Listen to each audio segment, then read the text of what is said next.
Hello y'all. Okay, so do you see this? First of all, let's look at what I'm wearing right now.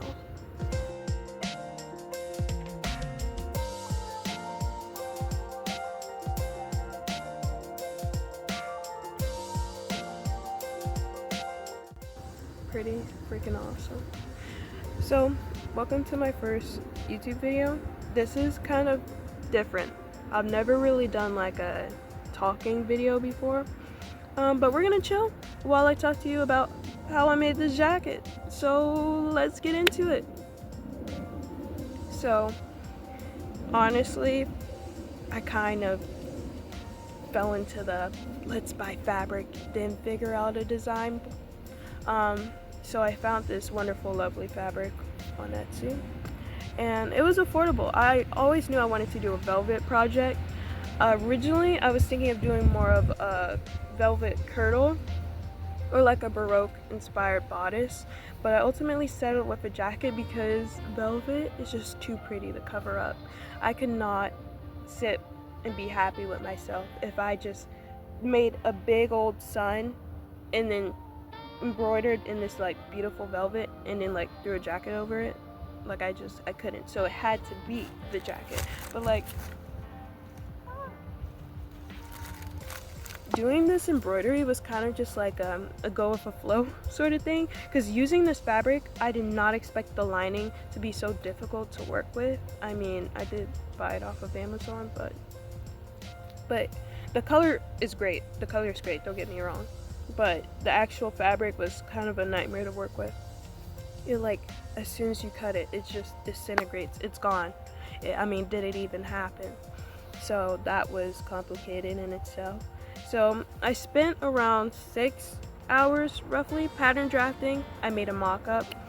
Mock-up went well enough. I was having issues with the sleeves because I wanted it to be all one piece, like one yoke here, and then I attached the sleeves onto here. It was just like some rectangles gathered together, but this part was going to be a little more difficult. So I basted the cuffs on the sleeve together and joined it in the seam in the back. So what I wanted to do was let there be like this overlay look. So I'm gonna have the velvet cover the lining on the outside, but there's what it looks like. And then it's getting attached to this piece. Yeah.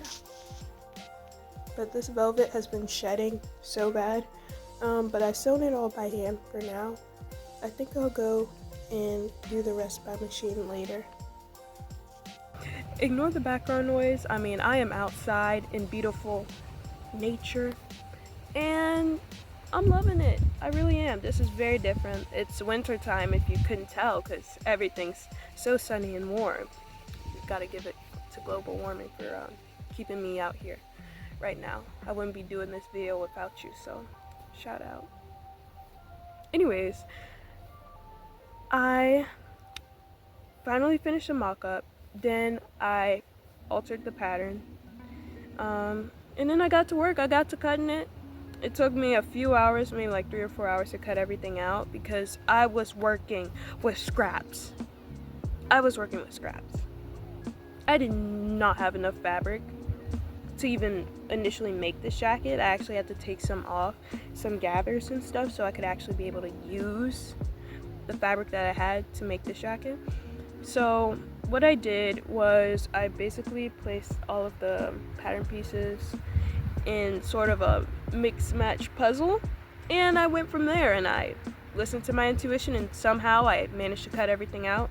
Some things did need to be pieced together, but I did it like very strategically. Like these cuffs are pieced together, but it's pieced together on the underside, so like the inside here, so no one's actually going to be able to see that.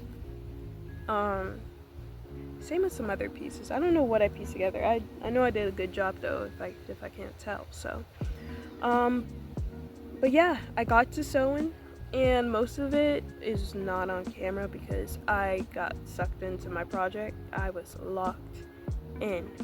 But from what I do have, it went pretty well at first, you know, sewed everything together, sewed all the pieces together to have pieces to sew together. And then I got to yellow fabric, the lining fabric, and it just went downhill from there. I didn't expect it to be so giving and stretchy, so it kind of threw me off guard. But luckily with this velvet fabric, I mean, it's pretty structured and woven, so it wasn't, at the end of the day, it got done. It wasn't much of an issue. But the part we're all waiting for, oh my gosh, these bugs, they shouldn't even be here. They should be dead and gone.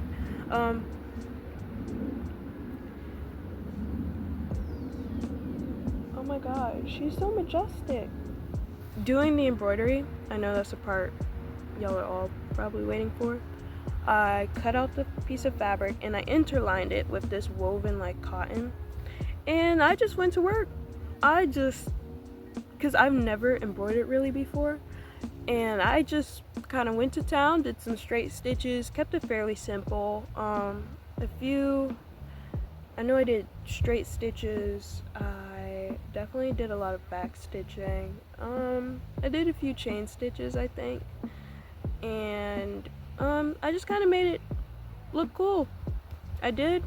I mean, I wish I could go into more detail about this, but really I made it up on the spot, and I turned out with something that I was happy with. And the face, I wanted the sun to have a face, because all of the sun photos that I love, all of the depictions of the suns that I've seen, they all got faces on them. When I was little, I drew a dot and a little smile on my sun, so I had to stay true to my inner child here. And I also embroidered the button here, you see, it's very nice, because I couldn't just have a plain button when I have such an elaborate back. I'm still thinking about doing more beadwork, possibly on the cuffs or near the sides here, but I will save that up for future me to decide. Anyways, you know, commenced the sewing. I started doing that, and then I ran into a few issues. Now, I needed to figure out a way to attach the sleeves on without it like looking like a hot mess. And I was originally having issues with these parts. Actually, I'm still having issues with the bunching, but honestly I can go and alter my pattern, fix that up, so it'll be no big deal if I ever make this again. But the back sides right here, originally there was no I guess gusset seam allowance for my sleeve to like actually move without it being super tight on my back, so I added that in. But then I had an issue where I think I added too much, so I had to adjust this and line everything up together. But in the end, it turned out well. The cuffs were honestly not too bad to make. They were a little fiddly and a little difficult, but overall pretty straightforward. The neckline here, originally I was gonna do like this gathered collar, because my inspiration, the more I think about it, I was thinking to myself, I'm like, I really love this silhouette, and I'm like, I've seen it somewhere before, and I don't know if I'm saying his name right. I'll probably actually like type it out because I don't want to say his name wrong, or the designer's name wrong, so I'm just gonna put it up there. But I love this coat jacket. I'm obsessed with it. Oh my gosh, I'm so obsessed with it. I want to go to Metropolitan Museum so bad. I love fashion history so much. So I think it was in the back of my brain when I designed this. I mean, do you not see these sleeves? They had to be big because his sleeves are big. But originally I was planning on doing like a ruffled collar that is gathered with a slight raise, so it's like a Peter Pan collar with gathers, but I did not have enough fabric for that, and so I managed to scrounge around and get velvet strip right here. Ooh, my camera cut off. Anyways, I cut a strip of velvet and basically used it like bias binding, which kind of worked out because I think if I had the collar here, it would take away from the button and it would also just be too much going on. So I'm really glad that I called it and I took that part off because the design looks so much better. Overall, I'm really proud of this. I'm really proud of how this turned out. The design,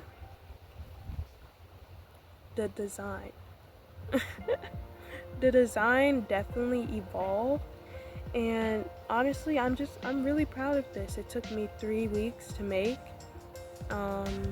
Probably estimate, I think it took me around 30 hours to make this, including materials, so that'd probably be like $650, which is crazy. But I'm really proud of it. And now I have a pattern for it, so maybe I can work on grading stuff, see if people want a pattern. But follow me for my next sewing journey, which is actually my prom dress. Gosh, I'm about to make a prom dress in 2 months,